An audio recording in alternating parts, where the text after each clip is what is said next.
할렐루야 아멘으로 그렇게 화답하면 좋겠습니다.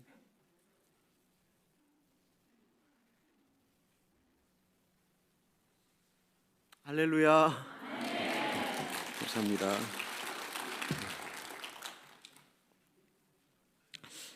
제가 아마존에 가서 많이 답답했습니다. 그래서 하나님 이 땅에 부흥을 주시든지 저희를 데려가시든지 둘 중에 하나를 하십시오라고 매일 새벽마다 부르짖었습니다. 기도를 일주일 하고 한 달 하고 1년 하고 그런데 아무 변화가 없었어요.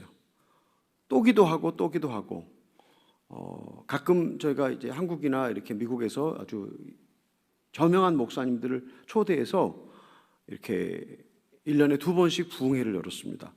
우리 인도 교회 지도자들 350명, 400명씩 초대에다가 열흘 동안 아침, 점심, 저녁 대접하면서 집회를 했습니다. 그때 혹시 이때를 통해서 하나님께서 부흥의 역사를 주시지 않을까라고 기대하고 또 기대했는데 그냥 지나갔습니다.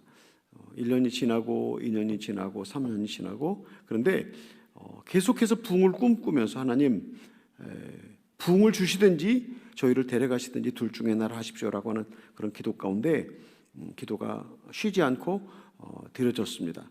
하나님께서 저희에게 그렇게 기도하라고 감동을 주셨습니다. 시간이 많이 지났습니다. 그러나 매일 새벽마다 기도했습니다. 목이 터져라고 부르짖으면서 하나님 부흥을 주십시오. 이 땅에 부흥을 주십시오. 저를 데려가시든지 이 땅에 부흥을 주시든지 둘 중에 하나를 하십시오라고 1998년부터 기도했는데 2009년 9월이 되니까 어떤 일이 하나 발생했습니다. 저희 집사람 허운석 선교사가 저희 신학교 여학생하고 둘이 같이 기도를 하다가 그 여학생이 성령 체험을 했어요. 방언의 은사를 받았는데 그 성령 체험을 하고 방언 은사를 받고 너무 감격하고 감동을 받고 이 자매가 막 자기 죄를 고백하기 시작했습니다.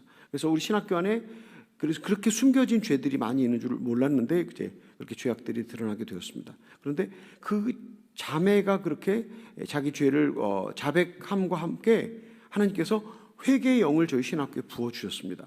저희 신학교는 매일 새벽 6시에 새벽 기도가 있고 수업이 다 끝나면 하루 일과가 다 끝나면 10시쯤 되는데 10시쯤에 학생들이 또 모여서 저녁 기도회를 가졌습니다. 그리고 점심시간에는 점심을 먹고 난 다음에 학생들이 정글에 가서 우통을 벗어 제끼고 통회하고 자복하는 그런 역사가 있었습니다. 그런데 또 아주 신기했던 것은 그렇게 그들이 통회하고 자복하는 회개하는 기도를 하는 것과 더불어서 신학교 예배 시간이 되면 앞에 나와서 공개적으로 죄를 자백했습니다.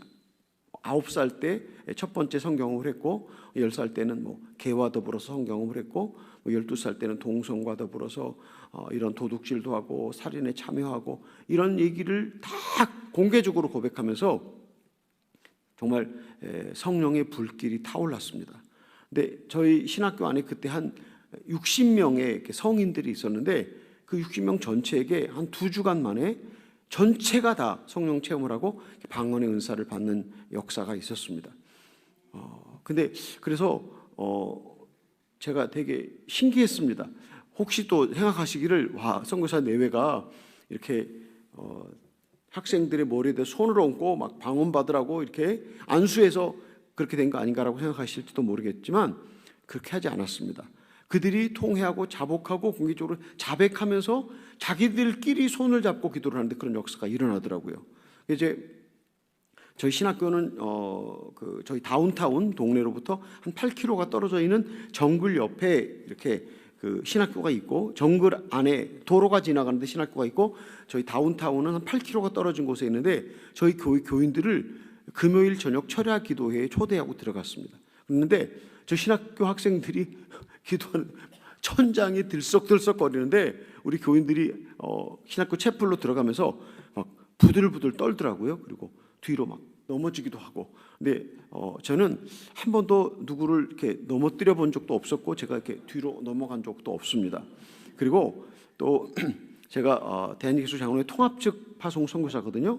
여기 우리 통합측 목사님들이 계신데 통합측 목사가 이렇게 머리에 안수하고 막 샬랄랄라 막 이러면서 방언받으라고 이렇게 기도하면 꼭 안 되는 건 아니지만, 예, 목사님, 예, 꼭 안 되는 건 아니지만, 아니 어떻게 이렇게 통합측 목사가 최신인 안석에 저렇게 기도를 할 수가 있나? 그리고 그런 게 좀 잘 상식적으로 이해되지 않는 것이었습니다. 그런데 그렇게 우리 교인들이 들어와서 막 몸을 부들부들 떨고 막 뒤로 나자빠지고 막 이런 것을 보면서 제가 처음으로 알았어요. 성령의 거룩한 존전 앞에서 죄를 가진 인간이 그분의 거룩한 존전 앞에 서면 몸을 떨 수도 있고 뒤로 나자빠질 수도 있구나. 그래서 성령의 역사를 저는 뒤로 나자빠지는 건 아니라고 생각했거든요. 근데 그것도 하나님의 성령의 역사라고 하는 것을 제가 받아들이기 시작했습니다. 근데 우리 교인들은 그날 저녁에 그렇게 와서 이제 학생들하고 함께 기도를 하다가 역시 성령 체험을 하고 방언 은사를 받고 그날 저녁에 또 자기 공개적으로 자기 죄를 막 자백을 하더라고요.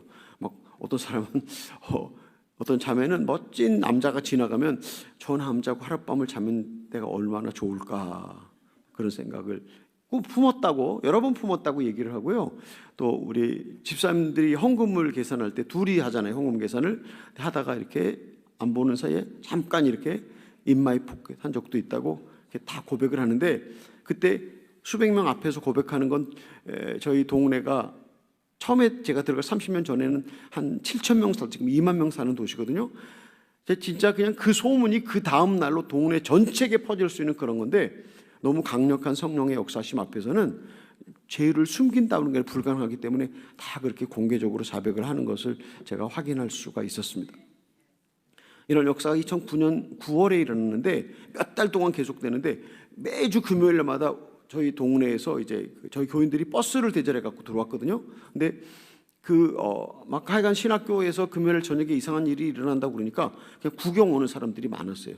근데 구경 오는 사람들 교회도 한 번도 안 가보고 뭐 예수도 안 믿는 사람들이잖아요. 그래서 제가 따로 불러서 신학교 교실에 데리고 가서 제가 전도를 했어요. 에반지 큐브라고 하는 전도 기구가 있거든요.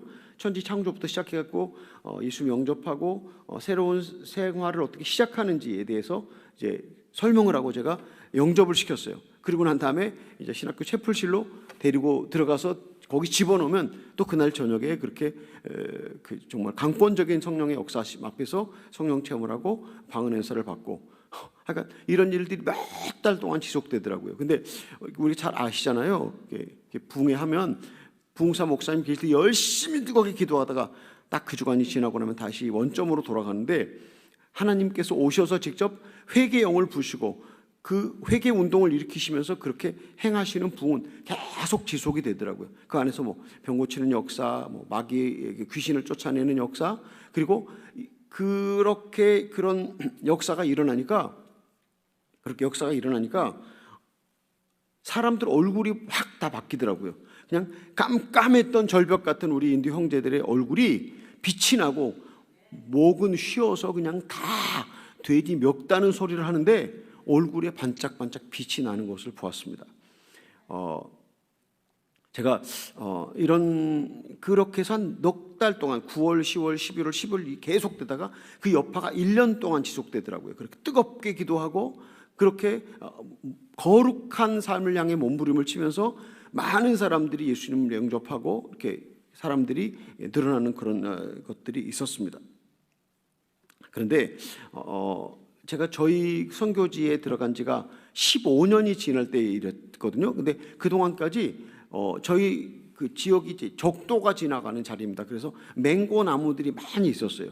근데 저희 옆에 이제 저희가 교회를 비행기 타고 30분 가는 거리에 산타 이사베오라고 하는 곳에 교회를 세웠고 또 저희 동네에서 비행기 타고 1시간 가는 거리 바르셀로라는 곳에 교회를 세우는데 제가 이제 저희가 교회를 세웠기 때문에 이제 거기 가끔 가서 이제 교회를 방문하고 또 그 교인들을 만나고 하는데 그 지역에 가면 맹고 나무에 맹고가 많이 달려 있어요. 주렁주렁 달려 있어요. 근데 똑같은 지역이니까 뭐 동시에 뭐 감 열릴 때 똑같이 감이 열리잖아요. 그런데 저희 동네는 맹고 나무가 있는데 맹고는 전혀 열리지 않는 것이었습니다. 근데 저희가 한국을 떠나올 때 1991년에는 한국에는 맹고라는 과일이 수입되기 전이었습니다. 그때는 바나나가 유일하게 수입되어서 바나나가 아주 귀한 과일이었습니다. 근데 제가 이제 브라질에 도착해서 맹고를 먹었더니 지금 맹고가 아주 맛있더라고요.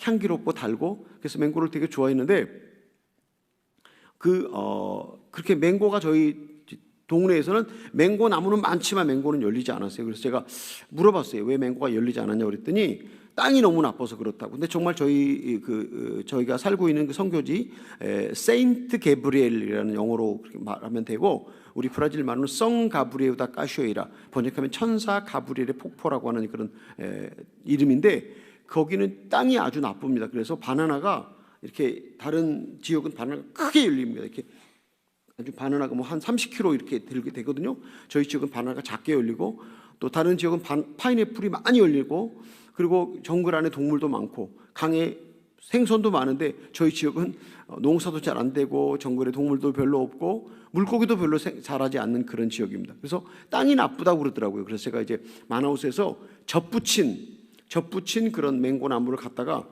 그 주변에 흙을 다 바꿨어요. 좋은 흙으로 다 바꾸고 맹고를 심었어요. 그랬는데도 맹고는 열리지 않았습니다. 그런데 2009년에 이런 회개 운동이 있었는데, 그 다음에 2010년이 됐는데, 제가 그렇게 맹고를 먹고 싶어 했고 맹고 나무를 사다가 심지 않았으면 뭐 맹고가 열리는지 안 열리는지 관심이 없었을 텐데, 근데 제가 그렇게 맹고를 좋아했고 맹고를 먹고 싶어 했고 맹고 나무를 사다가 심었는데 안 열렸잖아요. 근데 2010년이 됐는데 두 사람이 안아도 다 껴안을 수 없는 고목나무에도 맹고가 많이 달리고, 이렇게 작은 나무에도 맹고가 달리는데, 감나무에 감이 많이 달리면 가지가 찢어지잖아요. 근데 맹고나무에 가지가 이렇게 휘어지더라고요. 그래서 많은 맹고가 열렸습니다. 또 맹고뿐만 아니라 다른 과일도 많이 수확이 되는 그런 것들을 사람들이 저한테 얘기를 했을 때 제가 그때 깜짝 놀랐습니다. 우리는 하나님 말씀을 그럴 것이다 라고 믿지만 그것이 실제로 내 눈앞에서 현실로 나타나는 것은 별로 보지 못했잖아요. 근데 우리가 함께 읽었던 성경 말씀, 역대하 7장 14절 말씀, 내 이름을 일컫는 내 백성이 그들의 악한 길에서 떠나 스스로 낮추고 기도하여 내 얼굴을 찾으면 내가 하늘에서 듣고 그들의 죄를 사하고 그들의 땅을 고칠지라. 우리가 우리 악한 길에서 떠나 낮추고 기도하고 주님의 얼굴을 찾으면 하나님께서 우리 죄를 용서하시고 우리의 땅을 고쳐주신다고 하는 말씀입니다. 그런데 저는 그렇게 많은 맹고가 열려서 한 번도 열리지 않았던, 그 땅에 한 번도 맹고가 열리지 않았던 그 땅에 맹고가 열리는 그런 기적, 다른 과일들이 많이 수확되는 것을 보면서 하나님은 지금 살아계시고 하나님 우리 회개를 기뻐하시고 하나님 우리를 통해서 부흥을 주기 원하신다는 것을 제가 두 눈으로 똑똑히 보았습니다. 그런데 그럼 이 맹고가 2010년에 열리고 딱 끝났을까요? 아닙니다. 지금도 맹고가 많이 달립니다. 그래서요, 제가 이 맹고는 12월에 주로 수확을 하거든요. 근데 한꺼번에 딱 익었다가 떨어지면 그 다음에 더 이상 먹을 수가 없어요. 그래서 제가 어떻게 하냐면요, 맹고를 다 따서 껍질을 벗기고 살만 냉동실에다가 꽉 채웁니다. 그래서 1년 내내 제가 먹고도 남는데, 왜냐하면 제가 당뇨 환자라서 맹고를 많이 먹으면 안 되거든요. 맹고에 칼로리가 아주 높고 설탕이 아주 많아서. 근데 제가 우리 성도님들, 우리 목사님들을 아마존에 초대합니다. 그러면 제가 회개 열매인 맹고를 맛있게 많이 드시도록 제공하겠습니다. 우리 성도님들께서, 우리 또 목사님들께서 이번 이제 이렇게 집회를 하시면서 다시 새롭게 코비드가 오기 전보다 더 뜨겁게, 코비드가 오기 전보다 더 새롭게, 정말 여러분의 심령에, 여러분의 교회에, 여러분의 가정에, 이 도시에 부흥이 오기를 예수님의 이름으로 축복합니다. 주님께서 세상에 오셨을 때 서기관들은, 바리새인들이 헤롯 성전을 보여주면서 자랑했어요. 주님께서 그때 뭐라고 그러셨습니까? 이 성전을 헐어라, 내가 3일 만에 일으키리라라고 그렇게 말씀하셨습니다. 그 말을 들었던 이 바리새인과 서기관들이 예수님의 이 말을 듣고 얼마나 황당했을까. 아니, 우리가 40년 동안 지은 성전을 헐면 3일 만에 일으키겠다고 하신 예수님의 말씀. 근데 예수님이 그 하신 말씀의 뜻은 무엇이었습니까? 내 죽음으로 네, 부활로 3일 만에 일으키겠다고 하는 그분의 말씀이셨습니다. 정말 주님은 십자가에 죽으시고 부활하셔서 유대인만의 교회가 아닌 전 세계적인 교회를 일으켜 세우셨습니다. 오늘 2024년 1월 주님은 우리에게 쇠퇴해가는 우리 한국교회, 쇠퇴해가는 이민교회를 회복하라고 부르신 줄로 믿습니다. 일어나서 빛을 발하라고 우리를 향해서 도전하고 있다고 믿습니다. 누가 이 부르심을 받고 주님 제가 일어나겠습니다, 주님 제가 일어나서 빛을 발하겠습니다라고 고백하실 분 아멘 하시기 바랍니다. 아멘에 아직도 좀 인색하신데, 예. 아멘에 인색하지 마시고, 아멘에 여유로우시기를 바랍니다. 2000년 교회 역사 중에서 가장 아름다운 교회였을 때가 초대교회였다고 말합니다. 가장 능력 있는 교회, 생명력 있는 교회, 교회다운 교회가 예수님 십자가에 죽으시고 부활하시고 승천하시고 313년 종교의 자유가 선포될 때까지, 그때가 가장 아름다운 교회, 생명력 있는 교회, 교회다운 교회였다고 모든 사람들이 그렇게 이야기합니다. 그때는 박해와 순교의 시대였습니다. 교회는 박해를 받을 때 더 빛을 발하고 교회다운 교회로, 참으로 순결한 교회로, 능력을 가진 교회로 쓰임을 받았던 것을 우리는 알 수 있습니다. 지금 이 21세기에 많은 교회들, 미국 교회에 얼마나 많이 사람이 줄어서 정말 안타까운 모습을 우리가 보는지 모릅니다. 한국 교회도 얼마나 많은 교인들이 코비드 때 온라인 예배 소파에 누워서 커피 마시면서 예배 드리다가 그냥 자버리거나, 제가 보니까요, 교회 조회수를 보니까 그 조회수가 그 교인의 10분의 1밖에 안 되더라고요. 그러니까 코비드 때 얼마나 사람들이 게으름에 아주 그냥 익숙해졌는지, 코비드가 끝나고 난 다음에도 전 세계의 교회의 30%가 교인이 줄어들었다고 그렇게 이야기합니다. 전에는 교회 다닌다고 그러면 존경을 받았지만, 이제 교회 다닌다고 그러면 사람들이 눈치를 주는 이 시대에, 그래서 이제 거품이 빠지는 시대라고 그렇게 생각을 합니다. 그런데 우리가 기억할 것은, 그때 많은 사람들이 모여와서 교회가 아주 으쌰으쌰했던 그때도 하나님 허락하심이었고, 지금 이제 이렇게 코비드로 인해서 또는 이렇게 여러 가지 정세로 인해서 기독교가 쇠퇴하고 있는 이것도 하나님의 허락하심이라고 믿습니다. 저는 영적인 관점으로 볼 때 교회의 미래는 밝다고 믿습니다. 영적인 관점으로 볼 때 교회의 미래는 밝다. 왜냐하면요, 성경에서 주님의 사람들은 항상 소수였습니다. 이 소수의 사람들을 성경은 남은 자라고 불렀습니다. 엘리야 시대에 누가 있습니까? 그럴 때 하나님 뭐라고 하셨습니까? 바알에게 무릎 꿇지 않은 7,000명이 있다고 엘리야에게 말씀하셨습니다. 하나님이 아직도 당신의 백성들을, 남은 자들을 이 땅에 존재하게 하시고, 그들을 통해서 하나님의 교회가 빛을 발하고 하나님의 뜻이 이루어질 줄로 믿습니다. 누가 오늘 망해가는 한국교회를, 망해가는 이민교회를 일으켜 세울 것인가? 이 도전을 받고, 하나님 저를 사용해 주십시오, 하나님 저를 부흥의 불씨로 사용해 주십시오, 일어서는 사람, 빛을 발하는 사람을 통해서 하나님이 이 일을 이루실 것을 믿습니다. 우리 성도님 여러분, 영적인 갈증을 느끼십니까? 영적인 갈증을 느끼십니까? 영적인 갈증을 느끼는 사람이 부흥을 꿈꿀 수 있습니다. 부흥은요, 교회 성장하고 다릅니다. 부흥은요, 심령대 부흥이 진짜 부흥입니다. 옛날에 제가 중고등학교 시절에 학교 가다 보면 이렇게 전봇대에 포스터가 붙었어요. 심령대 부흥성에 며칠부터 며칠까지 어느 교회 어느 목사님. 그러면 제가 책가방 들고 학교 가서 수업 마치고, 그리고 책가방 들고 배를 굶고 부흥회 하는 교회에 가서 예배 다 끝날 때까지 부흥회 참석하고 집으로 돌아가곤 했어요. 그때는 아마 모든 교회들이 심령대 부흥성에, 그래서 우리 교회에 심령이 부흥돼야 된다라고 그렇게 믿었던 것 같아요. 근데 이 근래에 들어서면서 교회가 부흥을 말하면 교회 성장을 이야기하더라고요. 근데 우리 한국의 세계 최고의 침례교회, 세계 최고의 장로교회, 세계 최고의 감리교회, 세계 최고의 교회 순복음, 여기도 순복음 교회가 한국에 있는데 여러분 어떻습니까? 회개하지 않고 교회 성장한, 회개하지 않은 교인들이 가득 메운 예배당, 회개하지 않고 꽉 찬 교회 성장, 그 교회 성장을 통해서 그 교회들이 갈라지고 그 교회들이 문제를 일으킬 때 세상을 향해서 예수 믿지 말라고, 교회에 나오지 말라고 이렇게 세상을 향해서 반기독교적인 역사를 일으키는 것을 우리가 봅니다.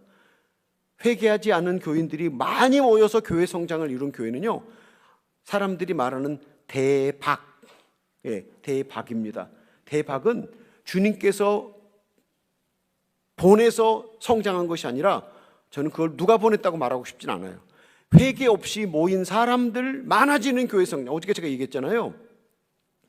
교회가 많이 부흥하고 있는 일본인 교회 목사님에게 너희 교회가 성장하는 것만큼 너가 주님을 더 사랑하지 않으면 너희 교회 성장이 너에게 저주다. 교회 성장과 부흥은 다른 것입니다. 마틴 로이드 존스 목사님이 이런 얘기를 하더라고요. 부흥은 하나님의 생명이 빠르게 확산되고 흘러넘쳐서 많은 사람들에게 하나님의 권능이 동시에 확산하는 것이다. 다시 한번 말씀드립니다. 부흥은 하나님의 생명이 빠르게 확산되고 흘러넘치고 많은 사람들 앞에서 하나님의 권능이 동시에 확산되는 것이다. 부흥은 원수인 사탄이 물러나고 교회가 새로워지고 교회가 하나님의 영광을 보고 그리고 교회가 살아나고 교회가 하나님께 돌아가는 것이고 하나님께 기도하는 것이다. 영국의 웨일스 지방이라는 지방은 부흥의 역사가 여러 번 있었습니다. 그래서 그 웨일스 지방의 부흥을 통해서 한국 교회와 아프리카 교회도 여러 전 세계 교회들이 부흥의 영향을 받았었습니다. 그런데 저는 여러분들에게 오늘 저녁에 도전하고 싶습니다. 영적인 갈증을 느끼시면 근데 영적인 갈증을 누가 느끼냐면요, 주님을 사랑하는 사람이 영적인 갈증을 느낍니다. 주님을 사랑하지 않으면 영적인 갈증, 나는 지금 너무 좋아, 나는 지금 살만해, 그런 사람, 등 따시고 배부른데 기도하고 싶은 마음이 있으십니까? 없습니까? 등 따시고 배부른데 교회가 성장하는데 목사가 회개하고 엎드려서 기도하고 통곡하며 주님 앞에서 눈물 뿌리면서 하나님께 나가겠습니까? 안 나가겠습니까? 교회 성장하면요, 어떻게 하면 이 교회 성장의 역사를 더 빨리 일으킬까 눈에 불이 켜집니다. 저는 제가 선교사기 때문에 많은 교회들을 방문하잖아요. 정말 눈빛이 교회 성장으로 반짝거리는 목사님들 너무 많이 봤어요. 제가 그런 목사님들 보면서 마음이 많이 아팠어요. 회개로 눈이 씻겨진, 회개의 눈물로 눈이 씻겨진 목사님의 눈이 아니라 교회가 성장하고 있는 것 때문에 반짝거리는 눈, 그 눈은 주님이 원하시는 눈이 아니다라는 생각이 들어서였기 때문입니다. 영적인 갈증을 느끼는 사람, 하나님, 제가 당신을 제 목숨보다 더 사랑하고 싶습니다. 하나님, 당신을 더 사랑하지 못하는 것이 제게 가장 큰 슬픔입니다. 하나님, 당신을 더 사랑하지 못해서 제가 너무 슬픕니다. 이런 갈증을 가진 사람이 오늘 저녁에 제 도전을 받아서 이 도전 앞에서 결단하실 줄로 믿습니다. 여러분, 이렇게 한번 좀 저 따라서 해보시기 바랍니다. 주님, 제 심령의 부흥을 주십시오. 좀 확실하게 하실까요? 주님, 제 심령의 부흥을 주십시오. 주님, 저희 가정의 부흥을 주십시오. 주님, 저희 교회의 부흥을 주십시오. 주님, 우리 도시의 부흥을 주십시오. 여호와의 눈은 온 땅을 두루 감찰하사 전심으로 자기에게 향하는 자를 위하여 능력을 베푸시나니. 역대하 16장 9절의 말씀입니다. 하나님이 온 땅을 두루 감찰하시면서 전심으로 자기에게 향하는 자에게 능력을 베풀려고 하신다라고 하는 그런 말씀입니다. 예레미야 29장 12절로 13절에 이런 말씀이 있습니다. 너희가 내게 부르짖으며 내게 와서 기도하면 내가 너희들의 기도를 들을 것이고 너희가 온 마음으로 나를 구하면 나를 찾을 것이요 나를 만나리라. 온 마음으로 하나님을 구하고 하나님을 찾으면 하나님이 우리를 만나주신다고 말씀하셨습니다. 영적인 갈증을 느끼시면 주님, 제 심령의 부흥을 주십시오. 주님, 제 가정의 부흥을 주십시오. 우리 교회의 부흥을 주십시오. 우리 도시의 부흥을 주십시오라고 기도하시기 바랍니다. 이 부흥을 꿈꾸는 사람은 주님의 선물을 구하는 사람이 아닙니다. 하나님, 제 명예, 제 사업, 제 건강, 뭐 이런 것 선물을 구하는 사람이 아니라 주님을 찾는 사람입니다. 예. 영혼을 다하고 뜻을 다하고 목숨을 다해서 하나님을 사랑했다고 하면서, 하나님, 제 유일한 문제가 있다면 그것은 주님을 더 사랑할 수 없는 것입니다. 제 죄 때문에 하나님, 제가 회개하기를 원하고 주님의 부흥을 하나님 경험하기 원하고 저를 부흥의 불씨로 사용해 주십시오라고 기도하는 사람입니다. 예, 제가 많은 교회 가서 도전을 하거든요. 여러분, 우리가 인생을 한번 살아가면서 좀 하나님 마음을 시원하게 해드릴 수 있는 기도를 한번 하고 죽어도 죽어야 되지 않을까. 하나님 마음을 기쁘시게 하는 기도, 그 기도가 무슨 기도겠습니까? 하나님, 제 심령의 부흥을 주십시오. 하나님, 제 심령의 부흥을 주십시오. 왜 이렇게 제가 기도하라고 말하냐면요, 하나님이 우리에게 부흥을 주고 싶으시겠어요? 안 주고 싶으시겠어요? 하나님은 우리에게 부흥을 주고 싶어 하세요. 워치만이라고 하는 중국의 영성가가 이런 얘기를 했어요. 하나님 우리에게 감동을 주셔서 기도하게 하시고, 우리가 기도하면 그 기도의 길을 따라서 역사하신다. 하나님 우리에게 감동을 주셔서 우리가 1998년부터 2009년까지 11년 동안 기도하라는 감동을 계속 주셨어요. 근데 뭐 누구에게 우리가 그때 아무도 말하지 않았어요. 우리는 부흥을 위해서 기도합니다, 그런 말 아무도 안 했어요. 왜냐하면 부흥이 오지도 않았는데 뭐 그런 말을 하고 다닐 수도 없었고, 그냥 저희 내외가 새벽마다 엎드려서 부르짖으면서 부흥을 달라고 기도했거든요. 근데 하나님 우리 심령 속에 감동을 주시고 우리로 기도하게 하십니다. 그리고 우리가 하는 기도를 따라서 하나님이 역사하신다고 하는 사실입니다. 우리가 기도로 길을 열면 하나님이 역사하신다고 하는 그런 말씀입니다. 예, 부흥을 구하는 기도는 하나님을 초대하고 부흥을 주기 원하셔서 온 마음으로 나를 찾는 자를 향한 하나님께 오시도록 길을 열어드리는 것입니다. 그런데 제가 말씀드렸죠, 하루 이틀, 일주일, 한 달, 1년이 아니라 오랫동안 기도했습니다. 오랫동안 기도했습니다. 우리 사랑하는 성도님 여러분, 매일매일 첫 번째 기도의 제목을, 하나님 제 심령의 부흥을 주십시오. 하나님 저희 가정의 부흥을 주십시오. 저희 교회의 부흥을 주십시오. 하나님 우리 도시의 부흥을 주십시오. 이런 기도를 계속하면요, 내 눈에 무엇인가가 당장 나타나지 않아도 우리 마음이 갈급함으로, 우리 마음이 사모함으로, 우리 마음이 간절함으로 뜨거워집니다. 그리고 늘 자신의 삶을 돌아보면서, 하나님 혹시 제가 잘못한 것이 있다면, 하나님 제게 혹시 제가 회개할 것이 있다면, 하나님 제 눈을 열어서 제 심령을 보게 하시고 제 삶을 보게 하시고 제가 죄에서 끊어지게 하시고 하나님께 거룩함으로 나가기를 원합니다라고 고백할 수가 있습니다. 하나님께서 우리에게 부흥을 주시고 싶으시다고, 하나님께서 우리에게 부흥을 주고 싶어 하신다고 믿으시면 한번 아멘 하시기 바랍니다. 예, 하나님 우리에게 부흥을 주고 싶어 하십니다. 우리 마음속에 불타는 부흥, 이 불타는 부흥에 거룩하게 되고 싶어서, 하나님을 더 사랑하고 싶어서, 죄로부터 완전히 떠나기 위해서, 하나님 하늘과 땅 사이에 당신밖에 사랑하는 사람이 없습니다라는 고백을 우리에게 받기 원하시는 분이 하나님이십니다. 심리학자들이 이런 얘기를 하더라고요. 이루고 싶은 일이 있으면 그것을 이루려고 하는 꿈을 꾸고 마치 그 꿈이 이루어진 것처럼 행동해라. 제가 이 얘기를 들으면서 영감을 하나 받았어요. 우리가 부흥을 원하잖아요. 우리가 부흥을 꿈꾸잖아요. 그러면 정말 하나님께서 부흥을 주신 것처럼 우리 삶을 정결하고 거룩하게 하나님께 나갈 수 있다고 하는 생각을 제가 했습니다. 부흥 프로젝트에 여러분 모두가 다 참여하시길 예수님의 이름으로 축복합니다. 한국에 가니까 1,000번제라는 헌금이 있더라고요. 1,000번제. 교회 갈 때마다 이렇게 돈을 1,000번 하면 하나님이 그걸 꼭 이루어주신다. 근데 저는 1,000번째 바치는 그 사람들이 무슨 기도로 1,000번째를 바치는지 잘 몰라요. 그런데 제가 이렇게 얘기했어요.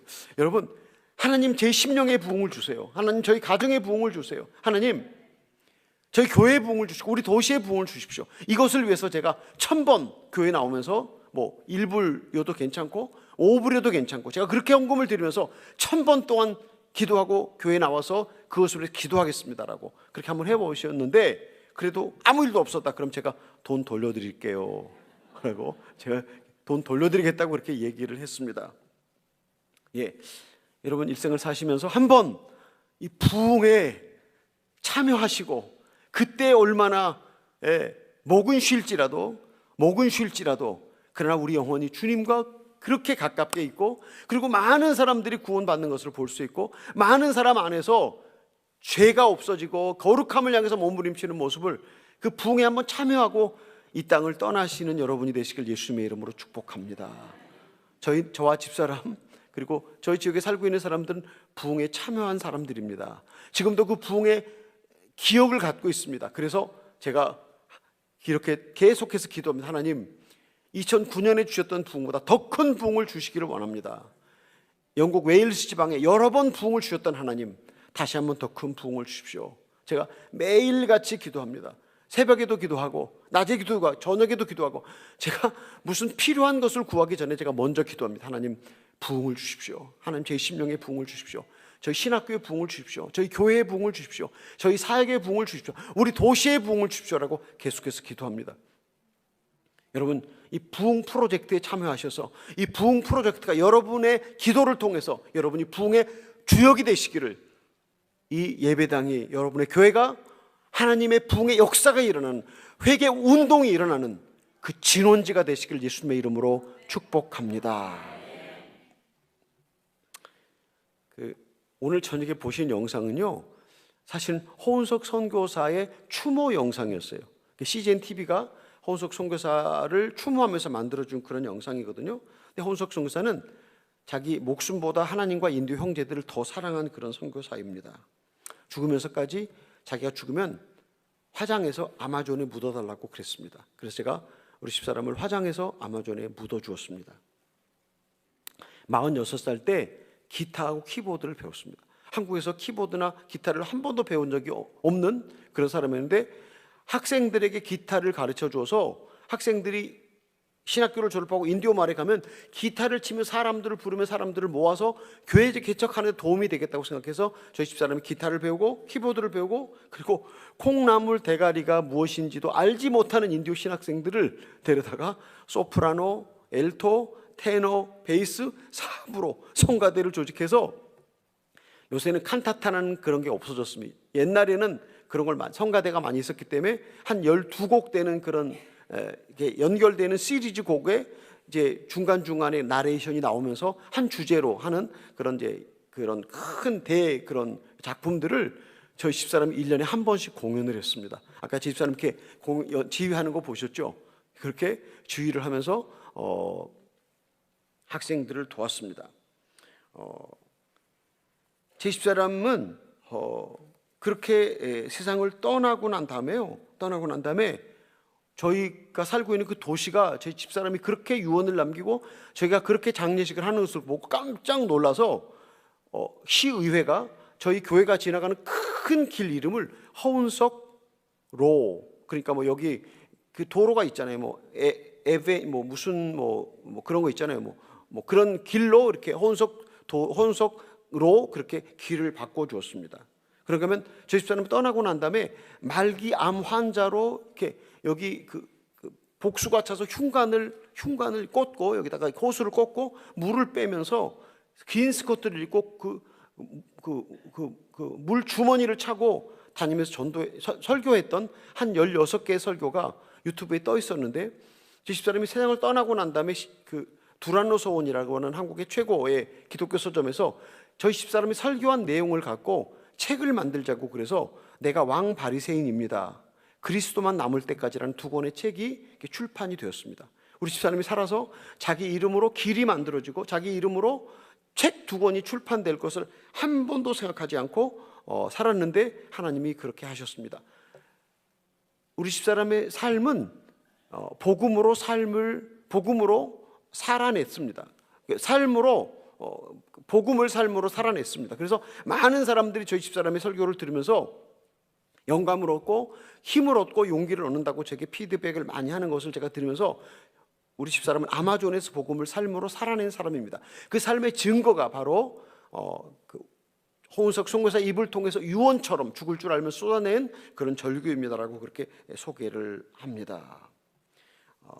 교회가 망해가는 이 시대에 사람들이, 예수 믿는 사람들 말 잘한다고, 그런 우리가 욕 많이 먹잖아요. 우리가 이 시대에 어떻게 복음을 전할 것인가? 이 시대에 어떻게 복음을 전할 것인가? 초대교회의 길을 묻다라고 하는 책이 있습니다.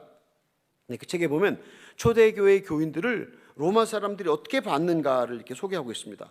그리스도인들은 신뢰할 수 없는 무법자들이다. 그들은 대중의 가장 낮은 쓰러기와 같은 계층으로부터 나온 무식한 남자들과 아무거나 쉽게 미는 여자들로 구성된 경건치 못한 음모자들의 집단이다. 밤에 진행되는 모임, 근엄한 금식, 야만스러운 식사, 그리고 똘똘 뭉치는 연합 등은 신성한 의식이라기보다는 범죄이다. 그들은 어둠 가운데 속임수를 부리는 비밀 집단이고 외부의 빛을 차단하는 사람들이고 공공장소에서는 침묵하고 구석진 곳에서 이야기한다. 그들은 서로 알아버리기 전에 사랑에 빠지는 사람들이다. 이렇게 로마 사람들이 초대교회 사람들을 향해서 아주 이렇게 얘기한 얘기입니다. 쓰레기 같은 계층으로부터 나온 아주 정말 비밀 음모 집단이다라고 그렇게 얘기합니다. 오늘 우리가 테러리스트라고 부르는 것처럼 로마 사람들이 교인들을 그렇게 봤습니다. 그런데 어떻게 그 초대교회가 예수님 십자가에 죽으시고 돌아가신 AD 100년에는 0.1%도 안 되던 교인들이 종교의 자유가 선포됐을 때 600만 명, 로마 인구의 10.5%가 교인으로 보내갔을까? 근데 그 당시에는 예수 믿는다는 것이 밝혀지면 잡혀 죽을 수밖에 없는 순교를 당하던 때였는데 또 그들은 거의 다 노예들이었고 여자들이었고 정말 그들은 인권이라고 하는 것을 보장받을 수 없는 사람들이었는데 어떻게 그들이 그렇게 그 많은 사람들을 교회로 데려왔을까 생각해 봅니다. 그들은 어떻게 복음을 전했을까? 그들은 말로 복음을 전할 수 없는 상황이었습니다. 그런데 그들이 노예로 살면서 남의 종으로 살면서 얼마나 정직하고 성실하게 주인을 섬기고 보살피고 충성했으면 그 주인들이 보면서 너는 왜 그렇게 살아? 왜 손해만 보고 살아? 이렇게 하는 이야기를 들었고 그 종들과 노예들과 여자들이 저는 그리스도인입니다 라고 이야기했을 때 그 주인들이 감동을 받고 교회로 들어왔다고 하는 그런 이야기입니다. 우리 성도님들 복음을 삶으로 살아내시기 바랍니다. 복음을 말로만 말하지 마시기 바랍니다. 예수 믿는 것들은 말만 잘해 우리가 너무 많이 들었던 모욕입니다. 이제는 우리가 복음을 삶으로 여러분의 직장에서 가정에서 여러분의 모든 장소에서 복음을 삶으로 살아내시기를 예수님의 이름으로 축복합니다. 복음을 살아내고 그렇게 전도하는 것은 정말 능력이 있습니다. 왜냐하면 말보다 그 삶을 통해서 주님이 살아계신 것이 주님의 향기가 드러나기 때문입니다. 저는 여러분들에게 여러분이 살고 있는 이 도시에서 내가 선교사다라고 생각하고 사시기를 바랍니다. 교회 오라고만 초대하지 마십시오. 교회 오라는 말은 전도가 아닙니다. 여러분이 변화해가는 그 삶을 믿지 않는 사람들에게 한번 전해주시기 바랍니다. 또 목사님 설교에 감동받은 것을 그냥 한번 전해줘 보시기를 바랍니다. 여러분이 가진 자원을 통해서 아직은 그래도 우리가 말로 복음을 전할 수 있으니까 여러분이 가진 자원을 통해서 전도하시기 바랍니다. 제가 처음 사역을 시작했을 때요, 그때 아주 가난했거든요. 그래갖고 오토바이 한 대도 살 돈이 없어갖고 걸어다니면서 전도를 했어요. 근데 제가 있는 숙소에서 제가 교회를 개척하는 장소까지 또 제가 늘 전도하러 가는 그 장소, 병원, 그다음에 인디오 치료소 뭐 이런 곳에 가는데 45분 걸리는 거리였어요. 걸어서 45분. 근데 오전에 한 번 가고 오후에 한 번 가고. 근데 오후에 가야 되는 것은 병원의 면회 시간이 2시부터 3시인데 그때 사이에 들어가 제가 그 병원의 환자들을 전도하려면 그때 걸어가야 했습니다. 근데 아마 전에 그 폭염에 그 뜨거운 햇빛이 쨍쨍 내려질 때 제가 하나님 당신의 종이 그래도 전도하러 가는데 구름을 샥 보내셔서 시원하게 그냥 걸어가면 얼마나 좋겠습니까? 근데 며칠은 그런 적이 있었지만 제가 매일같이 그렇게 걸어 다녔거든요. LA에서 어느 내외가 결혼 25주년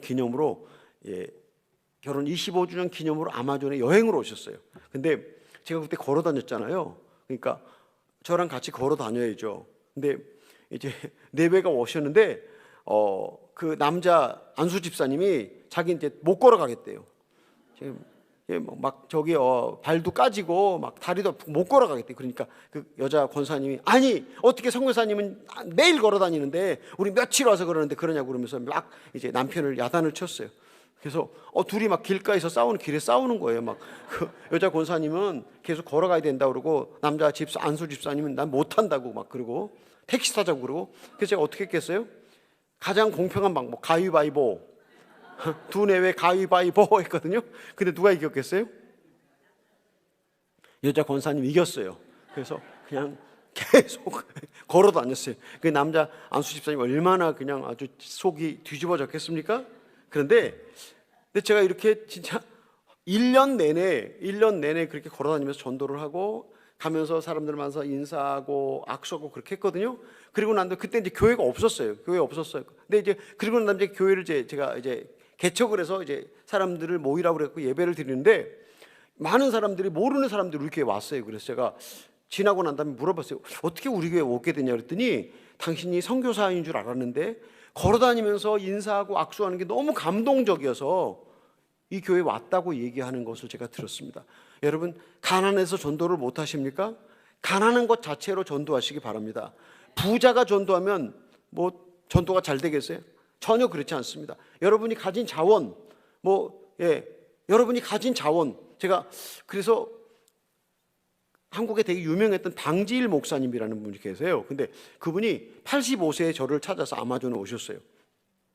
그분이 뭐라고 그러시냐면, 야, 내가 전 세계의 많은 선교사들을 가서 만났는데 자동차 없이 걸어 다니는 선교사는 너밖에 없다. 그러면서 당신이 중국에서 선교사 할 때 자전거 타고 다니셨대요.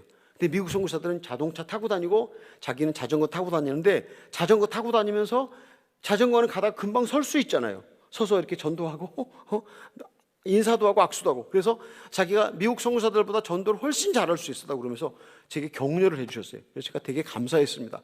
우리 사랑하는 여러분, 우리 또 나이 드신 권사님들, 나이 드신 우리 할머니 집사님들, 그냥 찾아가서 뭐 이렇게 좀 하여간 뭐 여러분이 가진 자원으로 전도하시기 바랍니다. 요즘 핸드폰으로 뭐 성경 구절 보내는 거 절대 하지 마세요. 짜증나요. 그래서 성경 구절 받으면서 성경 구절 보내지 마시고 어떻게 지내냐고 안부를 물어보면서 진실 어린 말로 위로의 문자를 보내면요 감동이 되는데 성경 구절 딱 보내잖아요. 어느 유명한 목사 설교 딱 보내잖아요. 아이고 예수 믿으라고 아이고 재수 없어. 그리고 정치적인 얘기 또 절대 하지 마시고, 근데 핸드폰을 사용해서 위로의 문자를 정말 진심이 담긴 그런 문자를 보내시기도 하고, 또 선물을 두고 찾아가기도 하시고, 만나면 먼저 인사하시고, 이런 모든 것들이 우리가 아직 말로 복음을 전할 수 있을 때 복음을 전하고, 그리고 우리가 복음을 삶으로 살아내게 될 때 많은 사람들이 우리를 통해서 주님 앞에 돌아오게 될 줄로 믿습니다. 또 한 가지 제가 전도할 때 얘기하고 싶은 건요, 우리 교회를 위해서 전도하지 마십시오. 하나님의 교회를 위해서 전도하시기 바랍니다. 이 사람 우리 교회 안 나와, 그래도 상관하지 마시기 바랍니다. 히스패닉, 흑인, 미국 사람 다 구원받아야 될 사람입니다. 여기 이 도시가 내 교구다라고 생각하시면서 누구에게나 복음을 전하시기 바랍니다. 우리 오성환 장로님, 제가 저랑 닮은 게 하나도 없어요. 닮은 게 하나도 없는데 주님 사랑하고 열심히 전도하는 거 제가 존경해요. 사랑해서 제가 오성환 장로님에게 같이 왔거든요. 근데 오성환 장로님 켄싱턴에 그 좀비들이 줄지어 서 있는 거리, 미국 전역에서 가장 마약 환자가 많은, 마약 중독자가 많은, 완전히 경찰도 내버렸던 도시에 가서 피켓을 들고 영어로 그냥 예수 믿으라고 그냥 토요일마다 전도를 10년 하셨어요. 10년. 많은 사람들이 우리 장로님을 통해서 예수님 믿고 멕시칸 사람들, 히스패닉 사람들이 예수 믿었다고 제가 얘기를 들었습니다. 그래서 제가 우리 장로님을 존경하고 아주 사랑합니다. 우리 성도님들, 우리 교회에 나올 사람만 전도 절대 하시기 마시기 바랍니다. 하나님의 나라가 확장되면 하나님은 우리 교회를 채워주십니다. 제가 병원선 사역을 하는데요, 제가 병원선을 갖고 1년에 한 9번 그렇게 나가서 사역을 하거든요. 전도하는 모든 사람들 우리 교회하고 전혀 상관이 없어요. 그냥 가까운 교회 나가라고 제가 그렇게 얘기합니다. 또 우리 신학교도 완전 초교파인데 저는 제가 말씀드렸잖아요. 첫날 하나님의 나라가 확장되면 우리 교회에 필요한 거 하나님이 채워주십니다. 너희는 먼저 그의 나라와 그의 의를 구하라면 그럼 너희 이 모든 것을 너에게 더하시리라. 여러분의 심령 속에 하나님 저를 전도의 도구로 사용해 주십시오라고 여러분이 전도하면 여러분의 교회가 채워질 줄로 믿습니다. 하나님이 숫자 노름에 노란하지 않으시는 분이세요. 누구에게나 전도하시기 바랍니다. 그러면 하나님께서 여러분을 축복하셔서 여러분의 교회가 채워질 줄로 믿습니다. 저희 교회는 매년요 1년에 3사람씩 전도 대상자를 적으라고 그래요. 그래갖고 1, 2, 3 전도 대상자 3사람을 적어서 1년 동안 열심히 기도하고 전도하고 그리고 송구 영신 예배 때 자기가 전도한 결과를 이렇게 얘기하게 해요. 사람들이 나와서 내가 올해 누구누구를 전도했다고 간증할 때 얼마나 사람들이 기뻐하고 행복하는지 몰라요. 우리 성도님 여러분도 한번 올해 안에 내가 전도했으면 좋을 한 3사람을 정해보시고 그 3사람을 위해서 열심히 위로의 문자, 사랑의 문자 그런 걸 보내시고 선물도 보내시고 찾아가셔서 한번 그렇게 전도해 보시기 바랍니다. 제가 휴스턴 서울 침례교회에 2번이나 갔어요. 한 번은 수요일 저녁에 간증하러 갔고 한 번은 세미나에 참석하러 갔거든요. 근데 그 사람들은 얼마나 전도를 열심히 하는지 눈동자가 그냥 반짝반짝 거리더라고요. 교회 성장이 야심의 눈이 반짝거리는 게 아니라 전도하고 싶은 눈동자가 반짝반짝 거리는 것을 제가 봤어요. 그러면서 이 사람들은 세상이 망해도 살아남겠다는 생각을 가졌습니다. 아무쪼록 우리 성도님 여러분, 그 사람들이 이런 얘기를 하더라고요. 목장을 하면 하나님께서 영주권을 주시고 해외 선교를 다녀오면 집을 사게 해주신다. 아니 웬 번영신학이냐 또 이렇게 오해하실지 모르는데 하여간 전도학에서 열심히 수고를 하면 하나님께서 집도 주시고 영주권도 주신다고 하는 것이 그 모든 그 휴스턴 서울 침례 교인들이 하는 말이라고 하는 거 제가 그냥 전할 뿐이었으니까 혹시 오해하지 마시기 바랍니다. 예. 제가 가끔요 이런 생각 해보거든요. 초대교회 교인들의 꿈은 무엇이었을까? 여러분 그때 초대교회 교인들은요 그냥 300년 동안 지하 무덤에서 나고 살고 뭐 그냥 최고로 가난하게 살았잖아요. 보통 직장에서 일할 수 없는 사람들이었으니까 최고 가난하게 살고 잡히면 십자가에 죽고 잡히면 뭐 불에 태워 죽는 그런 사람들인데 그 사람들의 꿈은 무엇이었을까? 그 사람들의 꿈은 무엇이었을까? 그 사람들의 꿈은요 초대교인들의 꿈은 주님을 더 사랑하는 것, 주님을 위해 순교하는 것, 대를 이어서 가난하지만 대를 이어서 하나님을 섬기도록 자식들을 가르치는 것이었을 것이라고 생각을 합니다. 제가 몇 년 전에요 교회 게스트하우스가 절 옆에 붙어 있더라고요. 게스트하우스에서 이렇게 그 절을 봤더니 절에 연등이라는 거 있잖아요. 연등 이렇게 예쁜 이렇게 등에다가 불을 켜잖아요. 그러면 이제 그 불빛이 그냥 아름답잖아요. 막 여러 가지 색깔, 형형 색깔에. 근데 거기에 그 사람들의 소원이 적혀 있어요. 연등에 소원이 적혀 있어요. 그 연등의 소원이요 2개 있어요. 2개. 무병장수, 사업 번창. 그러니까 불교인들이 연등을 내가 돈 주고 사는 거거든요. 그러니까 연등이라는 건 한 1,000원 할지 모르는데 내가 한 2만 원을 주고 사서 내 소원을 거기다 적는데 무병장수, 사업 번창 이런 게 다 연등에 있는 다 물질적인 이 땅의 축복을 거기다가 다 써놓고 그렇게 연등이 막 수백 개가 걸려 있는데 멋지기는 되게 멋졌어요. 근데 초대교회 교인들의 꿈은 주님을 더 사랑하는 것, 주님의 나라를 위해서 내가 더 열심히 전도하는 것, 대를 이어서 가난하지만 주님을 믿는 것이었는데 오늘 우리의 기도의 가장 큰 제목들은 무엇인가? 사업 잘 되고 자녀 잘 되고 뭐 건강하고 이런 것이 우리의 중요한 기도 제목이라면 불교인들하고 다를 바가 하나도 없다는 생각이 듭니다. 하나님 우리를 부르신 목적은 우리가 행복하게 살게 함이 아니고 하나님 우리를 거룩하게 하셔서 천국으로 데려가시 위함입니다.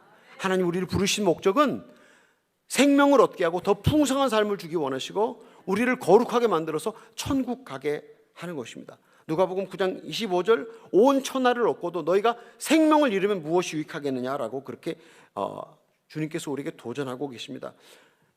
우리의 꿈과 초대교회의 교인들의 꿈을 비교하시면서 이제는 좀 불교인들과 같은 그런 꿈을 버리시고 아무쪼록 주님께서 원하시는 그런 기도 제목으로 바꾸시기를 예수님의 이름으로 축복합니다.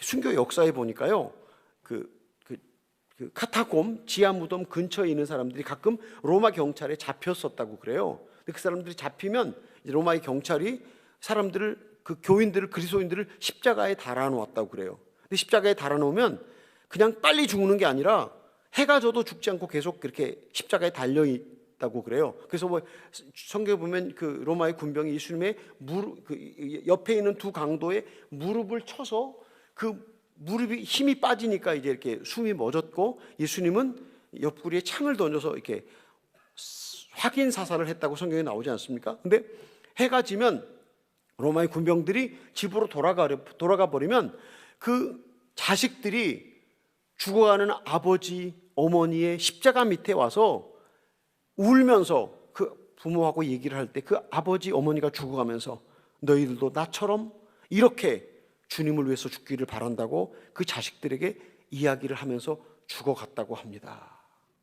우리 사랑하는 성도님 여러분, 여러분들이 자식에게 남겨주고 싶은 것이 무엇입니까? 여러분들이 자식에게 남겨주고 가야 할 것이 무엇입니까? 예, 저희 아들이 맨하탄에서, 뉴욕 맨하탄에서 노숙자들을 껴안고 설교하고 그들에게 복음을 전하고 있거든요. 그래서 제가, 제 아들이지만 좀 신기했어요. 저는 우리 인디오 형제들 앞에서는 제가 전도하고 뭐 할 수 있지만 노숙자들을 껴안고 뭐 이렇게 허그하면서 뭐 이렇게 하는 건 좀 못하겠더라고요. 그래서 제가 아들한테 물어봤어요. 너 그거 어디서 배웠냐? 그랬더니 아빠한테 배웠지. 그래서 제가 생각해 보니까 길거리에서 제가 이거 마이크 놓고 이거 이런 거 놓고 영화 보여주기도 하고 그리고 설교하기도 하고 그런 걸 우리 아들이 따라다니면서 봤거든요. 그래서 아빠가 하는 거 내가 보고 배웠지. 그래서 맨하탄에서도 하고 페러슨이라고 아주 가난한 동네 학교 앞에서도 우리 아이들이 그런 전도를 하고 있습니다. 여러분, 자녀들에게 남겨주고 가실 것, 그것이 무엇이겠습니까? 여러분, 자식 잘 되라고 절대 기도하지 마세요. 자식 잘 되라고 기도하면 잘된 아들은 국가의 아들, 두 번째 잘된 아들은 사돈집 아들, 빚진 아들은 내 아들. 주님을 나보다 더 사랑하게 해주세요. 그것만 해서 기도하면 11조를 하나님께 드리고 11조를 여러분 부모에게 전해주는 자식으로 성장할 줄로 믿습니다. 제가 우리 아들 딸한테도 얘기해요. 11조 하나님께 주고 나한테도 주라고.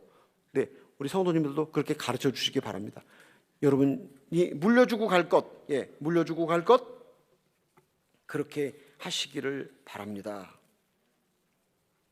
저희가 아까 말씀드린 것처럼 병원서 사역을 하고 있거든요. 배를 타고 나가서 사역을 하는데 먼 곳에는요 병원선을 타고 16시간 갑니다. 16시간 병원선을 타고 가서 폭포 밑에 도착하면 병원선을 폭포 아래다 정박시켜 놓고 사람이 다 내려요. 짐을 끄집어 내리고 약품도 끄집어 내리고, 그리고 이제 그 폭포 바로 외에 그 옆에 길이 있는데 거기에 우리 도시에서 트럭을 갖다 놨어요. 그 트럭에다가 모터보트를 싣고 짐을 싣고 의약품을 싣고 사람이 타고 거기 그 폭포 위에 4km의 길을 올라가면 폭포 너머에 도착하게 됩니다. 그럼 그 폭포 너머에 도착해서 모터보트를 강에 띄우고 사람이 타고 약품과 짐을 싣고 출발을 합니다. 그래서 4시간은 그냥 보통 강으로 이제 모터보트를 타고 가다가요. 그 다음에 4시간은 그냥 그 정글에 나무들이 우거진, 왜냐하면 그 강이 하도 좁아서 한 3m밖에 안 되니까 모터보트가 보통 한 1m쯤 되거든요. 1m. 근데 강 넓이가 3m밖에 안 되니까 그 나무들이 다 우거져 갖고 다 이렇게 우거져 있어요. 그러면 정글도로 그 나무 가지를 쳐내고 지나가면 개미와 거미 같은 것들이 막 줄줄줄 떨어져요. 막 몸으로 떨어지는데 그렇게 하고 갑니다. 그럼 또 가다 보면 이런 아름드리 나무들이 강에, 그 샛강에 쫙 누워 있어요. 그럼 전기톱으로 나무를 자르고 모터보트가 지나갑니다. 또 어떤 곳에는 강이 말라 있으면 모터보트하고 이 큰 통나무하고 거리가 한 1m가 됐잖아요. 그러면 사람들이 다 모터보트 밑으로 고개를 숙이고 그 모터보트를 지나가게 합니다. 그렇게 4시간을 가서 그 다음에 이제 어디에 도착하냐면 인디오 마을을 들어가는 입구에 도착을 하게 돼요. 그러면 이제 인디오 마을 입구에서 나뭇가지를 주워다가 냄비에다가 쌀을 끓이다가 거기다가 라면을 집어넣으면 라면 밥이 돼요. 그래서 그걸 좀 먹고 그리고 해먹을 이렇게 걸고 이제 그 인디오 마을 공회당 같은 데 해먹을 걸어요. 해먹을 걸고 거기서 잠을 청합니다. 잠을 청하고 그 다음날 아침에 이제 배낭에다가 자기 슬리핑백, 그다음에 해먹, 자기 뭐 이 옷 같은 거 다 갖고 거기에 이제 공동으로 먹게 하는 음식이 있잖아요. 뭐 깡통 음식들을 다 여기다가 치고 한 20kg쯤 줘요. 자기 배낭에다가 20kg를 치고 정글길 8km를 걸어갑니다. 근데 그 정글길이 그냥 도로가 쫙 놓여 있는 게 아니라 사람이 조금밖에 안 사니까 길처럼 보이지가 않아요. 누가 앞에 나를 데려가지 않으면 길인 줄을 몰라요. 그런데 그 길을 가는데 어떤 데 이렇게 내려갔다가 산이니까 올라갔다가 또 물이 배꼽까지 차기도 하고 가슴까지 차기도 해요. 그러면 배낭을 머리 위로 올려서 그런 개울을 지나서 인디오 마을에 한 3시간 반 걸려서 도착을 합니다. 거기 도착하면 이제 거기 인디오들이 있는데 인디오 형제들이 있는데 그 사람들은 뭐 저 사람들이 우리를 치료해 주기 위해서 왔다. 그래서 뭐 치료를 받아야 돼. 그런 개념이 없어요. 그냥 다 그냥 자기 하고 싶은 거 해버려요. 다 일하러 가버리고 그랬잖아요. 그래갖고 보통 저녁에 도착하면 큰 냄비에다가 죽을 하나 가득 쏘갖고 우리도 먹고 사람들 다 불러서 한 그릇씩 다 먹여줘요. 그럼 이제 내일 우리가 진료하고 복음을 전할 테니까 내일은 일하러 가지 말고 진료를 받으라고 얘기를 해요. 그러면 이제 그 다음날 아침에 진료를 받거든요. 근데 저희가 이제 몇 년 동안 계속 이런 마을에 집중해서 다니고 있는데 올해 그저께 보여줬던 첫 번째 보여줬던 영상에 이제 나왔던 두 번째 보여줬던 영상인가요? 거기에 이제 그 마을에 그 주변 사람이 300명이 살고 있는데 올해 8명의 젊은 아이들이 자살을 했어요. 근데 그쪽에 있는 그 인디오 형제들은 전통 우리 막걸리 같은 그런 술을 이제 큰 통나무에 속을 다 파내고 거기다가 술을 저장을 하더라고요.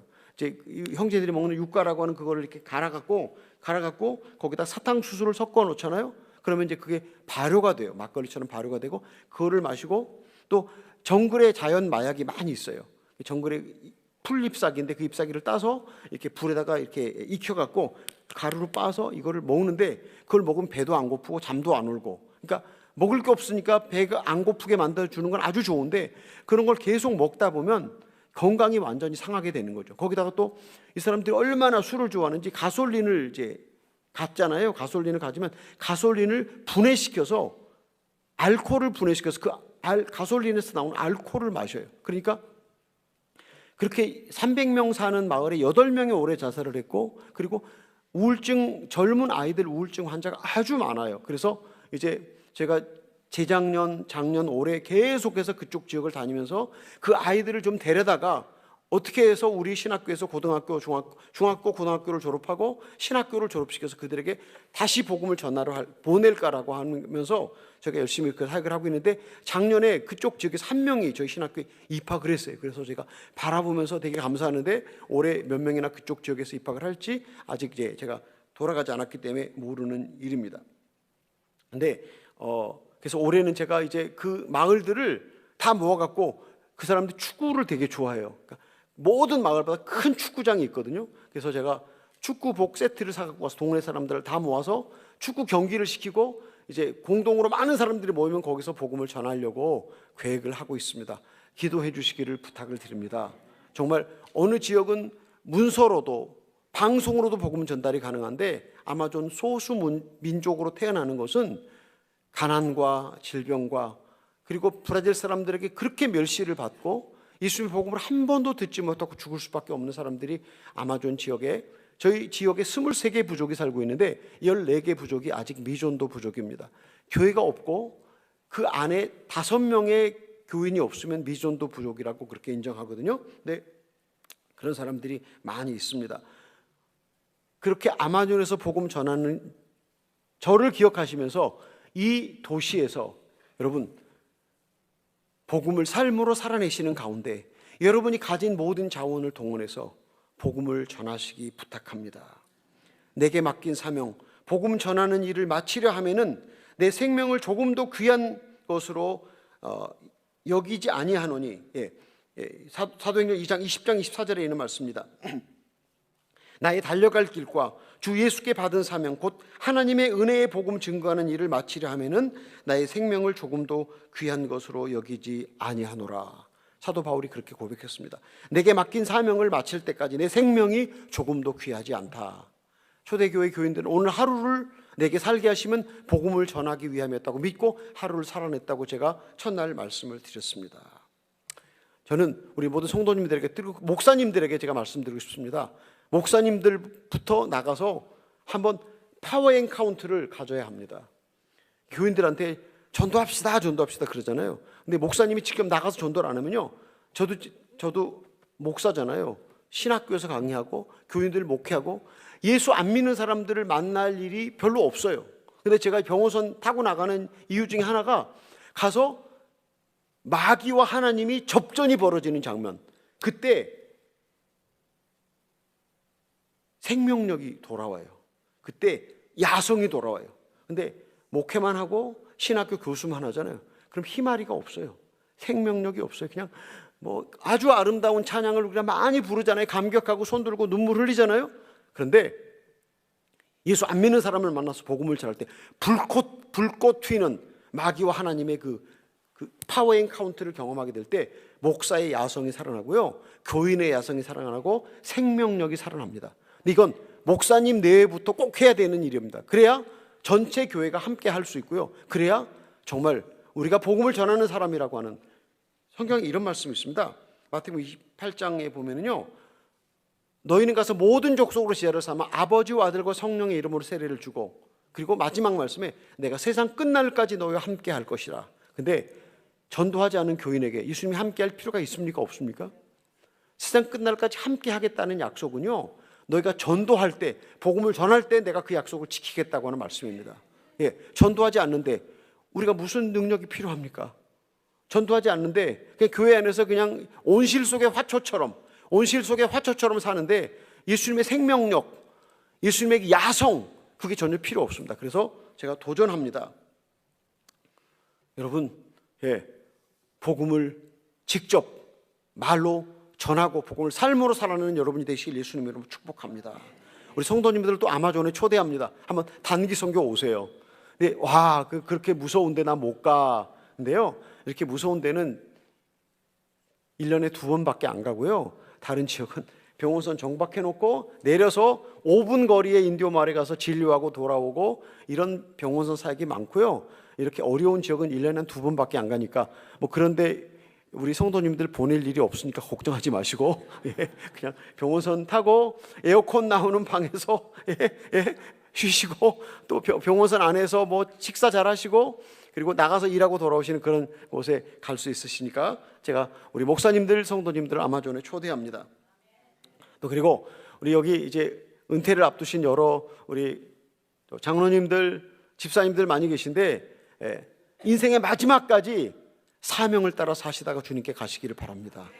사명을 따라 사명을 따라. 제가 사람들이 얘기하거든요. 아마존의 황원이 얼마나 아름다운지, 전혀 공해가 없는 그 아름다운 아마존에 저녁 노을이 물드는데요, 아주 아름답습니다. 하늘을 물들이고 강을 물들이고, 그리고 난 다음에 해가 뚝 떨어집니다. 우리 인생의 마지막이 그렇게 사명을 따라 살면 그것이 바로 하나님께 영광, 가문의 영광, 내게 영광, 교회의 영광이라고 믿습니다. 은퇴하고 난 후에 내가 어디에 가서 무엇을 하다가 하나님께 갈 것인가. 여기서 골프 치다가 인생을 마친다고 얘기 들었어요. 골프 치다 인생을 마치면 주님께서 뭐라고 그러실까요? 악하고 게으른 종아, 그렇게 부르실 것 같아요. 근데 내 마지막 인생을 사명을 따라 선교지에 가서 내가 선교사님 돕다가 내가 인생을 끝내겠다, 그러면 착하고 충성된 종아라고 부르실 것 같습니다. 여러분 인생을 잘 계획하시기 바랍니다. 마지막까지 사명을 따라 사시다가 복음 전하시며 사시기를 바랍니다. 시간이 너무 많이 갔는데요, 제가 이번에 아마존에 가뭄이 들어서 되게 어려웠어요. 그래서 전기도 하루에 12시간은 없고 12시간은 전기가 있고, 또 생필품도 부족해갖고 생필품이 배 타고 들어올 수 없으니까 디젤을 갖고 와야 화력 발전을 일으키는데, 디젤이 못 들어오니까 전기가 12시간은 있고 12시간은 없었거든요. 생필품을 배로 가져야 되는데 배가 못 들어오니까 없었어요. 그래갖고 너무 더우니까 밤에 잠이 안 오는 거예요. 밤에 잠을 잘 수가 없어요. 너무 더워서. 그러면 이만큼 입이 나와서 막 짜증과 원망과 불평이 막 솟구치더라고요. 그때 제가 아직도 나는 이렇게 인내가 없구나. 30년 살아도 말짱황이구나 생각이 들었어요. 그래서 제가 하나님 제 꼬라지를 알게 해주셔서 감사합니다. 그렇게 얘기를 했어요. 찰스 시몬이라고 하는 영국 케임브리지 대학의 교목이 이런 얘기를 했더라고요. 참된 그리스도인의 특징은 자기 혐오다. 참된 그리스도인의 특징은 자기 혐오다. 요새 이런 말하면 사람들이 무슨 자기 사랑, 자기 자존감 얘기하잖아요. 근데 디모데후서 3장에 보면 이런 말씀이 있습니다. 너희는 이것을 알라. 말세에 고통하는 때가 이르러 사람들이 자기를 사랑하며 돈을 사랑하며, 그러니까 말세에는 자기를 사랑하라고 얘기하는데, 사실 기독교의 시작은 내가 죄인인 것을 시작으로 복음 되는 것입니다. 저는 우리 성도님들께 상한 마음을 품고 일생을 사시라고 말씀을 드리고 싶습니다. 이 상한 마음은 탕자의 마음, 내가 하늘과 아버지께 죄를 지었습니다라고 돌아오는 마음, 죄송한 마음. 아벨이 제사를 드리면 내가 죽어야 하는 자리에 양이 죽는다는 안타까운 마음을 품고 아벨이 돌아왔다고 생각을 합니다. 그런데 우리가 하나님 앞에서 이렇게 겸손하게 살아야 됩니다. 하나님 앞에 정말 겸손하게 살아야 하는데, 세상에서는 우리가 고개를 숙여야 합니까? 들어야 합니까?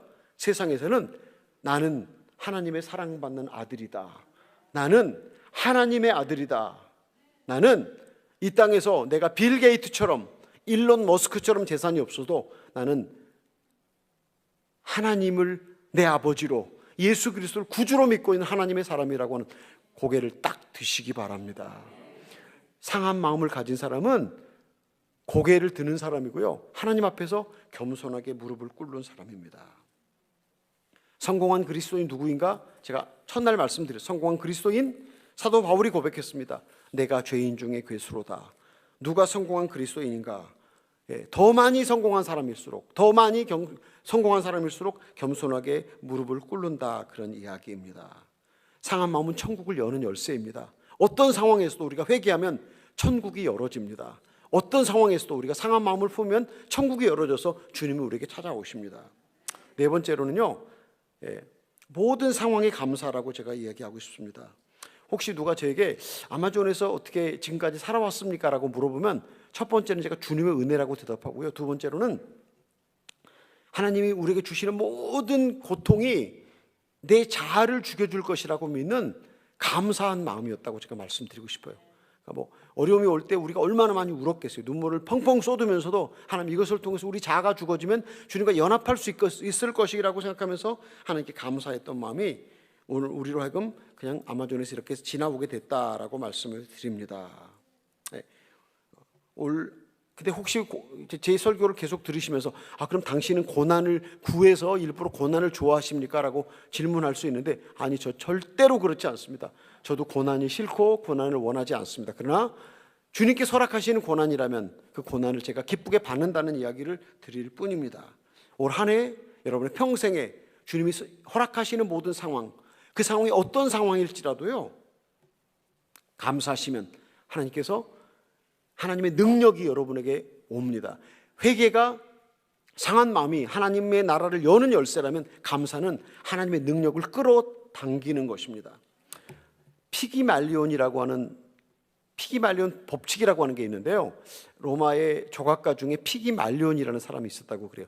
피를 말리는 사람, 그렇게 할 수도 있는데, 이 사람이 그 돌로 여신상을 만드는, 여자 돌로 여자 신상을 만드는데, 자기가 만드는 그 돌 신상이 너무 좋아갖고 막 얘기를 하기도 하고 꽃을 갖다 주기도 하고 막 그렇게 자기가 만드는 그 돌 신상을 사랑하게 되었어요. 그러니까 사랑의 여신 아프로디테가 보고 감동을 받았어요. 아니, 사람이 돌을 사랑해? 그래갖고 이 여신을, 이 돌 신상을 사람이 되게 만들어줬어요. 그랬고 이 피기말리온, 피를 말리는 사람, 이 사람이 이 돌이 사람이 된 이 여자를 하고 결혼을 해서 평생 행복하게 살았다라는 그런 이야기거든요. 제가 이 말씀을 왜 드리냐면요, 제가 홀로 10년을 살아내면서 제가 막 말라리아, 댕기 같이 걸렸죠. 그 다음에 막 코비드 걸려서 사경을 헤맸죠. 그럴 때 제가 울고 싶은 생각이 얼마나 많았겠어요. 대성통 두 다리를 뻗고 그냥 이 팔자에 그냥 이러면서 제가 혼자 있잖아요, 아마존에.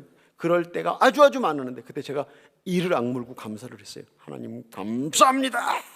예, 여러분 고통이 심하면 뭐 주님 감사 이런 이 찬송이 안 나오고, 근데 이를 악물고 눈물을 흘리면서 감사하시기 바랍니다. 이게 피기말리온 법칙에 나오는 건데요.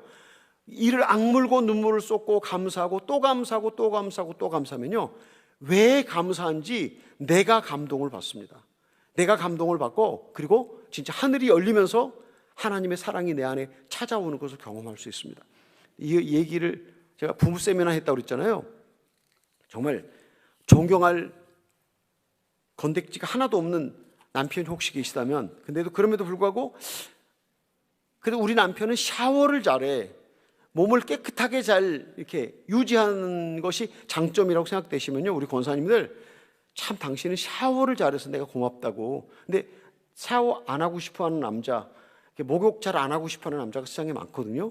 근데 샤워를 잘하고 몸을 단정하게 하는 남편을 보면 칭찬을 한번 해라고 그렇게 제가 얘기하고 싶어요. 근데 그렇게 참 당신은 몸을 잘 관리해서 고맙다고 얘기를 하면요, 처음에 그 얘기를 듣는 남편이 아니 뭘 원해서 이러지? 처음에는 오해해요. 두 번째 하잖아요. 아니 그럼 또 무슨 또 소리를 하려고, 오해해요. 근데 왜냐하면 한 번도 칭찬을 안 하잖아요. 우리 권사님들이 남편을 칭찬하고 인정해 줘야 되거든요. 그것이 우리 권사님들의 살 길입니다. 남편을 칭찬하고 존경하는 일이 우리 권사님들의 살 길인데 안 했잖아요. 그런데 두 번 하잖아요, 세 번 하잖아요. 그러면 아니 이게 왜 이러는 거야 생각하다가 그게 여러 번 계속되면요, 그 칭찬하는 권사님의 이렇게 변화가 있어요. 아니 우리 남편이 샤워만 잘하는 게 아니네. 그래도 그냥 일하는 거 열심히 일한다고, 나는 우습게 여겨도, 나는 사랑하지 않아도, 자식들은 안 돌봐도 일은 열심히 한다고 생각하면요, 자기 남편에 대한 눈이 열어지면서 두 번째 칭찬거리, 세 번째 칭찬거리, 네 번째 칭찬거리가 되면서 내 마음에 감동을 받아서 진짜 마음을 다한 칭찬을 하게 되거든요. 그리고요, 제가 보니까 한국 남자만 남존 여비 사상이 있는 게 아니더라고요. 미국 남자, 브라질 남자 다 여자를 별로 중요하게 여기지 않아요. 남자는 자기 일의 목적이 있어요. 자기가 성취하고 싶은 그것의 목적이 있지, 여자를 사랑하는 것이 별로 큰 기쁨이 아니거든요. 근데 여자가 계속 남자를 칭찬하고 인정하고 칭찬하잖아요. 그러면 남자가 가치관이 바뀌진 않지만 마음이 노골노골해져 갖고 부드러워진다는 사실입니다. 이것이 피기말리온 법칙입니다. 근데 이 피기말리온 법칙이 하나님께 감사하는 것도 적용이 되더라고요. 제가 홀로 그렇게 아플 때 제가 울면서 자기 연민에 빠져서 제가 죄를 범하지 않기 위해서 이를 악물고 눈물을 쏟으면서 감사를 10번, 100번, 1000번 계속하면서 제게 진심으로 하나님께 감사하는 마음이 일어나는 것을 경험할 수 있었습니다. 그리고 하나님께서 제게 오셔서 제게 감사하는 것을 보면서 하나님께서 위로하는 걸 경험했습니다. 시편 50편 23절입니다. 감사로 제사를 드리는 자가 나를 영화롭게 하나니 그 행위를 옳게 하는 자에게 내가 하나님의 구원을 보이리라. 고통 속에서 감사할 때, 눈물 속에서 감사할 때, 아픔 속에서 절절한 감사를 드릴 때 하나님이 우리를 구원해 주십니다. 제가 첫날부터 지금까지 계속해서 우리 성도님들을 몰아온 것이 있습니다. 여러분에게 지금 주어지는 이 모든과 고난이 하나님이 나를 사랑하시는 것이라고 믿으시고 이 하나님의 사랑을 감사로 받아내시고 영광을 하나님께 돌리라고 하는 메시지를 제가 처음부터 끝까지 드리고 있는데 알아채셨는지 모르셨는지, 항상 기뻐하라, 쉬지 말고 기도하라, 범사에 감사라, 이는 그리스도 예수 안에서 너희를 향한 하나님의 뜻이니라. 감사하시기 바랍니다. 오늘 하나님이 내게 주신 우리 권사님들, 우리 장로님들이 하나님이 안성맞춤으로 주셨어요. 안성맞춤으로. 권사님에게 있는 장로님이 안성맞춤. 우리 장로님, 나를 사랑하지 않는 장로님을 내게 주신 것이 감사합니다 라고 100번 1000번 하나님께 감사를 드리면요, 장로님이 귀하게 나타나시고 장로님의 그 삶 속에 역사가 나타날 것입니다. 근데요, 제가 사람들한테 그런 얘기 많이 하거든요. 나를 사랑하지 않는 내 남편을 위해서 저 인간을 변화시켜 주십시오라고 기도를 많이 하면 아직도 예수님을 모르는 초짜, 남편을 변화시켜 달라고 기도하잖아요. 또 우리 남자들은 무슨 기도하는지 아세요? 기도하는지 아세요? 내 말에 순종 좀 하게 해달라고 아내를 변화시켜 달라고 기도해요. 근데 이것도 완전 초짜예요. 하나님 우리가 그런 기도를 들으시지 않으시고 하나님 제가 변화되기를 원합니다. 하나님 제가 변화되기를 원합니다. 하나님 우리 남편이 저를 괴롭히고 힘들게 한 것이 하나님께 감사합니다라고 남편이 내게 은인이라고 하는 고백이 나올 때까지 하나님이 남편을 고난 고모습대로 내두시는 것이 하나님의 선하심이고 자비하심이고 온전하심인 줄로 믿으시기 바랍니다. 이제 설교를 마치겠습니다. 항상 기뻐하고 쉬지 말고 기도하고 범사에 감사라. 우리가 감사하면은요, 우리가 영적인 부자가 됩니다. 찢어져야 우리의 땅이 넓어지거든요. 하나님이 우리를 찢으시는 것만큼 우리의 영적인 땅이 커집니다. 감사를 많이 하면 많이 할수록 영적인 지경이 넓어집니다. 그리고 우리가 긍정적인 사람이 됩니다. 우리 육신이 건강하게 되고 우리 주변에 사람들이 몰려오게 됩니다. 제가 설교를 진짜 마치겠습니다. 심령의 부흥을 꿈꾸시기 바랍니다. 하나님 제 심령을 부흥시켜 주십시오. 우리 가정을 부흥시켜 주십시오. 우리 교회를 부흥시켜 주시고 우리 도시를 부흥시켜 주시고 하나님 제가 복음을 삶으로 살아내기를 원합니다. 제가 때를 얻든지 못 얻든지 내가 복음을 전하자면 화를 당할 것 같다고 하는 사도 바울의 말처럼 제가 전도자가 되기를 원합니다. 하나님 제가 어떤 상황 속에서나 상한 마음으로 하나님께 감사하기를 바랍니다라는 이런 기도가 여러분의 삶 속에 매일 있어지시기를 바랍니다. 여러분의 이런 삶이 계속되면은요 이것이 바로 풍성한 삶으로 연결되는 것입니다. 하나님과 연합되는 삶으로 바뀌어지는 것입니다. 하박국에 나오는 이야기 우리 너무 잘 압니다. 무화과나무에 열매가 없어도 외양간에 소가 없어도 나는 구원의 하나님으로 인하여 기뻐하리로다. 세상의 모든 조건이 나를 기쁘게 하는 것이 아니라 하나님 당신이 내 인생의 가장 큰 기쁨입니다라고 고백할 수 있습니다. 두 번째로 우리가 이렇게 삶을 살면요 주님으로 인해서 행복할 수 있습니다. 그리고 우리 심령 속에 항구적인 안식과 평안과 자유가 우리에게 찾아옵니다. 이 삶을 누리시는 여러분이 되시기를 예수님의 이름으로 축복합니다. 제가 부탁도 하나 드리고 싶은데요. 우리 찬양팀이